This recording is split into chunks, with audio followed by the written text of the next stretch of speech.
Olá para você que está com a gente aqui nas redes sociais da Rádio Clube de Lages. Hoje a gente vai falar sobre aquele outro caso de violência doméstica envolvendo o vice-prefeito Jair Júnior. A vítima denunciou, fez a denúncia, registrou o boletim de ocorrência um dia depois que o vice-prefeito foi preso por causa da violência doméstica contra a ex-namorada. Essa vítima também foi ex-namorada do vice-prefeito e ela resolveu registrar o boletim de ocorrência, a doutora Natália, porque ela também tinha sofrido algumas questões com ele e ela não teve coragem de denunciar antes, né?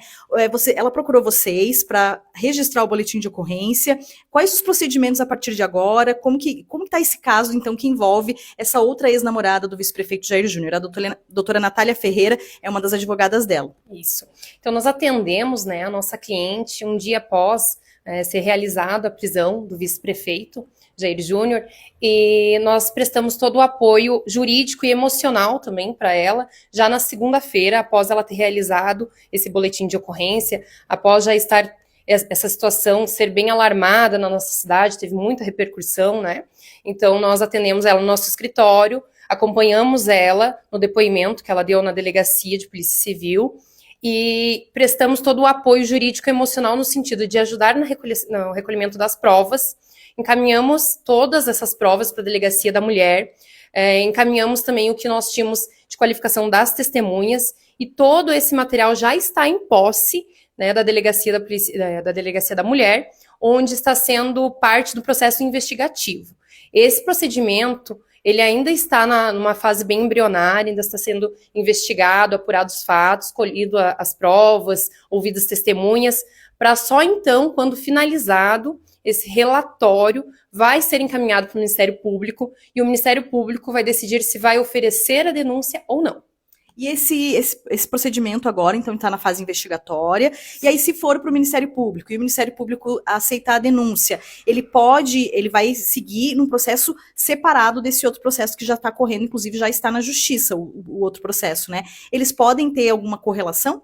Podem ter alguma correlação, apesar de serem procedimentos distintos, né? O que eu imagino que pode acontecer é que essa vítima, ela também seja ouvida como testemunha, né? Ainda não temos nenhuma situação nesse sentido, mas pode acontecer, apesar de serem procedimentos totalmente distintos. Um ainda está na fase investigativa, ainda está com o procedimento do inquérito em aberto, e o outro já foi oferecido denúncia, já está na fase jurídica, né? Eles podem vir a servir um como prova para o outro procedimento, né?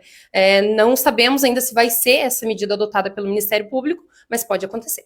Doutora, e a questão, eu tive acesso ao boletim de ocorrência, que foi que ela registrou algumas informações, sei que o processo corre em segredo de justiça, mas ela teve um relacionamento com ele em 2022, e esse caso, né, aconteceu em 2023, que ela relatou no boletim de ocorrência. Teve violência física? Não teve violência física, né? O que nós relatamos foi na fase investigativa, que está em mãos da Delegacia da Polícia da Mulher, que está sendo investigado. São situações que, como você falou, a gente não pode revelar, né, em virtude do segredo de justiça que está nesse procedimento por ser no âmbito da Lei Maria da Penha, mas o que a gente pode falar é que teve muita violência psicológica e que isso está sendo averiguado nesse procedimento para que as autoridades entendam se isso caracteriza um crime, né, ou não, que é uma violência psicológica, emocional ou não. Então, é nesse procedimento em que nós estamos adotando as práticas de orientação, né, orientativas para a nossa cliente. Nós tivemos acesso ao boletim de ocorrência, a gente já relatou aqui nas redes sociais da Rádio Clube e também nas matérias do portal SCC10, do SCC-SBT, enfim, o fato, né, dessa segunda vítima que teve esse relacionamento com o vice-prefeito Jair Júnior, antes desse que ele foi preso no dia 22 de março. E eu quero perguntar agora para a doutora Tatiane Sá, que também é a outra advogada que representa essa vítima, por que ela não denunciou na época dos fatos, que foi em 2023, que ela sofreu essa agressão psicológica, essa perseguição por parte do ex-namorado do vice-prefeito Jair Júnior? Bom, como você falou, em 2023, ela não teve essa coragem pelo medo do julgamento da sociedade mesmo. Então, ela acabou se sentindo mais acolhida agora, quando veio esse outro fato à tona. Foi quando ela teve realmente coragem de conversar com a autoridade policial e fazer esses relatos. Porque ela se sentiu mais amparada em virtude dos dois casos serem bem semelhantes, né? A gente precisa adotar aqui no escritório, a gente costuma sempre falar isso, que a gente precisa acolher essa vítima. Então, era mais por medo da sociedade mesmo. Todo acusado, a gente sabe, no âmbito judicial, que eles são apenas considerados culpados, né, a partir de um trânsito julgado, né, uma sentença com trânsito julgado definitivo. Aqui no escritório a gente sempre menciona que a vítima não, ela precisa ser tratada como vítima desde o acontecimento, desde que ela se sentiu lesionada. Então foi por medo realmente desse julgamento social.